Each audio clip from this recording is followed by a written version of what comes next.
It can size people up. I agree with that. So in short, courageous, brave, independent, not a fearful nature, a very sensual and progressive woman. Well, weaknesses are excessive. Oh my God. Excessive pleasures of the flesh. What? That's literally excesses of pleasures of the flesh. That's so funny. Sensual delights and sensuality and difficulty letting go. So apparently, I love sex. Yeah. Who knew? Well, There are other pleasures of the flesh. what? When you think of pleasures of the flesh, I literally just think of sex. I think of alcohol, drugs, Oh. food, anything that pleases the senses, the flesh. Oh. Similar to what my sun sign said, being very sensual. So I wouldn't really necessarily say that's true. I don't necessarily love alcohol or drugs. I'm gonna not comment on the sex thing because who knows who's listening to this, but she sounds a little accurate. Okay, so yeah, I was a moon in Scorpio. Okay. Let's go on to our ascendant because Yes. if y'all are listening to this, I just said y'all. I've been listening to Fixer Upper too much. If you guys so are funny. listening to this and you only kind of know us, you can tell us if you think this is accurate or not. So, Lauren, take it away. I will try to keep this very brief. Okay, so my ascending sign is Virgo, which, what kind of sign is that? Earth sign, right? Fuck. Yeah, it is an earth sign, I remember. Hold on. Yes, Virgo is an earth sign. Okay, so I have 2 earth signs and a fire sign. I'm very earthy, apparently. People Down to earth. Down to earth, yes, I think so. I don't know. In some aspects, maybe. Others, not so much. I don't know. People with Virgo rising are often a little understated in their personal mannerisms and appearance, although a lot depends on the position of Mercury. I don't really think I'm understated in my I think appearance. sometimes when you meet you, your personality My is personality, understated. Like, yes. you're not in your face or anything. Right, no, and it does say there's an intelligent and reserved aura about Virgo rising individuals that is unmistakable. I'm very reserved, actually somewhat shy people who need time to analyze things around them before they warm up to both situations and people. Yes, definitely.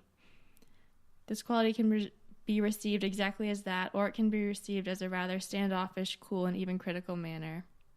Yeah, maybe. I don't know. I don't know how other people see me. Cool. I can see the cool part. I don't feel like judgment from you ever. Well, no, thank you. Let's see. Interested in physical health, particular about food. Maybe. And then this one that's interesting. It says, many people with this position have a tendency to attract or be attracted to people who need help. I disagree with this. I don't think that I'm attracted to people who need help. You're not a fixer? No, not at all. To me, that almost makes me run away because I feel like I don't know how to, it's problem, it's work. I don't know how to fix people and I'm very independent, so I think everyone should be. So I don't agree with that, but also my ascending sign is just a guess because I don't know what time I was born. So wait, what was the other one? So you're either a Virgo ascendant or what else? The other one was so I was either born at 6 a.m. or 3 p.m., which is a huge difference. Yeah. I can't remember what the 6 a.m. was. I will try to find it and say it later. But yeah, so that's my ascending sign. I definitely think it's correct in saying I come off as reserved for sure. Yeah, so if you only kind of know Lauren. Yes. Let us know if that's accurate. Definitely. Okay. My ascendant is Sagittarius. Okay. So it's also a fire sign. So I'm a fiery person with a little bit of water to cool me down. Yes. There is an unmistakable faith and enthusiasm with Sagittarius rising people. Grand schemes, big promises, a willingness to explore and experiment, but not great follow through. I don't think so. I don't have good follow through. I think you have good follow through. I actually like when we started. Side note: when we started doing this podcast, when I did my intentions for 2018, I was like, keep doing the podcast because sometimes I'll get interested in stuff, do them for a little bit, and then kind of get fucking A. Okay, these individuals are somewhat restless and often active people. I'm definitely restless. Like, I constantly want to move, do new things. Like, It takes me like 3 months doing stuff to get bored. They always seem to be looking for something that is just out of their grasp, and many do their entire lives. One of the traits about Sagittarius rising that really resonated was that we have opinions about everything, and we love telling people exactly what they are. Not all of Sagittarius rising people are outgoing folk, but they all have a way of like moving about that at least exudes a certain level of confidence. So some might even call them naive or overly optimistic. Even the quiet ones don't shrink away from life or experience. So yeah, I definitely have opinions about literally everything. One of the most obvious and endearing traits of Sagittarius rising is their willingness to keep up a sense of humor. Very interesting. So overall, would you say your birth chart is very accurate to your personality? So the first time I did my birth, I've always thought that my sun sign was accurate. The first time I did my birth chart was like a couple months ago, and definitely feel that it was accurate, like across the board, like even those small finite things, I'm like, yes. And a lot of people will argue it's like you're reaching when you read stuff like this. It's like, of course you can find ways that it's like you, but like I really feel like it's pretty damn spot on. And you can actually go to astrologers and have them do this for you and like go more in depth into how those 3 legs of your birth chart interact with each other. Like that's not necessarily on these websites that you find. But I think so. What about you? Yeah, I was always a little hesitant to believe in my sun sign, only because I know several other people with the same sun sign as me, and we're so different opposites. So I never really put that much, I don't know, stock in it. Yeah, really. So, but then once I looked at my birth chart and I read something, I didn't read it on the podcast, but there was an article talking about the interaction of your sun and moon. I think it was just sun and moon signs. It was really accurate. And it phrased things in a way that I've never thought about myself, but reading it, I was like, yes, that's exactly it. That's the exact way to describe me. So yeah, my birth chart was very accurate, I would say. Nice. So if you're interested, you can pretty much Google it. Like some of them, didn't you say you found one that differed? Like they were different? Like one of them said your ascendant was something else, even though you put the same information? No, I think I just put the wrong information in one time. So you can pretty much Google birth chart, and there's a bunch of free things you can just type in your information and it'll pop one out, and it's actually like really interesting. If you're ever bored, just do it. We use Cafe Astrology, but there's a hell of a lot more out there if you're interested, and there's definitely a lot of resources in finding out more of how like people believe that it affects your personalities. Something I think that would be really interesting, which we won't have time to do today. And we're already 55 minutes in. Today's going to be a long one, FYI. Yes.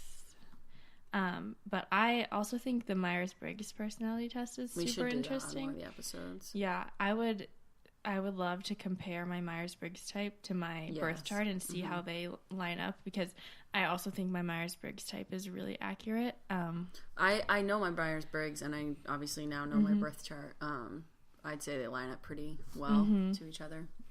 Yeah, I would agree with that, but I just find all this personality stuff super interesting. I make my whole family do it and read their results. So on top of the birth chart stuff, like if you're just interested in astrology in general, I'm sure that everyone and their goddamn mother has heard of like all the Mercury retrograde stuff. Yeah. So I follow a lot of people on Instagram that do moon, like lunar cycle stuff. So they'll do new moon rituals and full moon rituals. And it's all about how the shifts in the planet affect daily lives. So it's not just affecting you as a person, but like, so that there's also a whole world of information out there. It's getting very trendy.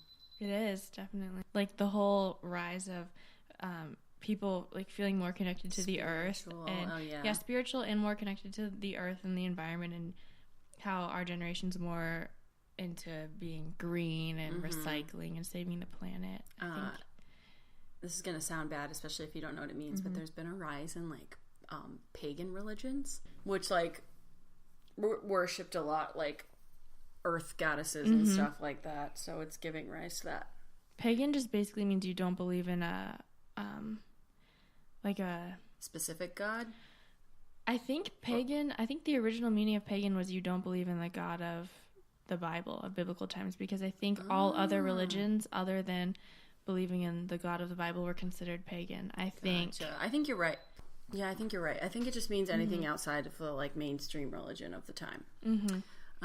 Speaking of things that are growing in pop culture, because Mercury retrograde and all of that. Yes. Our transitions really need to improve. Yeah, we'll work on it. Sorry. Queer Eye. Queer Eye, yes. If you don't know what Queer Eye is, it's a reboot of a show that was popular, I think, in the early 2000s. So Queer Eye is a reboot of a show that was on in the early 2000s. So they remade it, and it's on Netflix. If you don't know what it is, it's called Queer Eye, and I believe the original show was Queer Eye for the Straight Guy, I think. Oh, really? Yeah.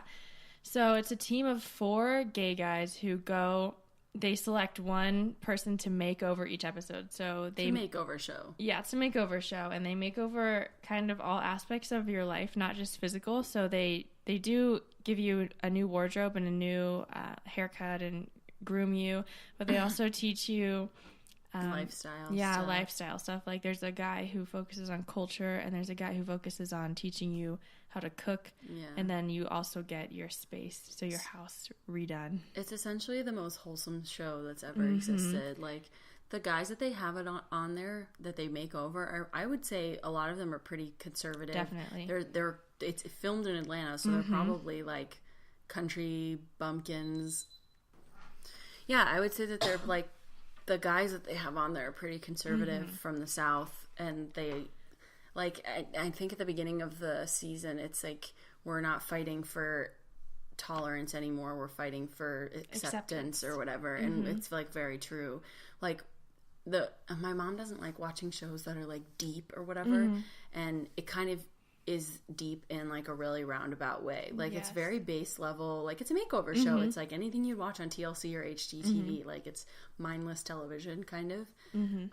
But there's like underlying meanings. Like one of the guys was like, I would never thought I could find myself in a car with 5 gay guys, and they end up proving to everyone that they're just like everyone else, which anyone who doesn't think that is an idiot. But I don't cry at TV shows. Did you cry? Or movies ever. I cried twice. Did you cry at Tom's episode? I did not cry at Tom's. I cried at Tom's. I cried at, what's his name, AJ? Which one? I don't want to spoil, but... What does he do? I don't remember what he did. He lived in that loft that had a bed in the living room. Do you remember him? Oh, the Indian guy? No. Oh. Because he also had African American. Oh, yeah. Yeah. I don't want to say what happens on the episode. Oh, yes. I know exactly what you're talking about. And I did cry on the Indian guy's episode because he was so... He was so emotionless. Yeah. What do you mean? Well, no, but at first I just could tell that he was like really insecure with himself and his life, and then at the end... So confident. Yeah. And also I had like 5 peach bellinis before that one, so that's probably why. But... It's a pure as hell show, essentially. It's so good. You got to try it. When I first started seeing stuff about it on Twitter, I had no idea what it was, and I was like, "What is this show?" It's called Queer Eye. Yeah, I did. Like, that's where I saw it first too. I saw it on Twitter, and I was like, didn't understand what it was. I kind of thought it was like a gay reality show, like Big Brother-esque, where they put them all in a house together or something. Because I'd known nothing about it. But just so everyone knows, when Lauren put Queer Eye ? On our Google Doc, she also put yes, honey. Okay, Jonathan's my favorite. He's my favorite too. Jonathan Van Ness. He also has a podcast. So, oh, does he? Yeah, it's called Getting Curious, I think. He actually, it's really interesting. You should listen to it. So he's like the gayest of the gays in that show. He's like flips his hair, like poses. He says yes, honey. His phrases. Who gave us permission? You're just a cute little squirrel with your little nuts in your cheeks. You guys gotta watch it. It's really great. It's pure entertainment. Love it.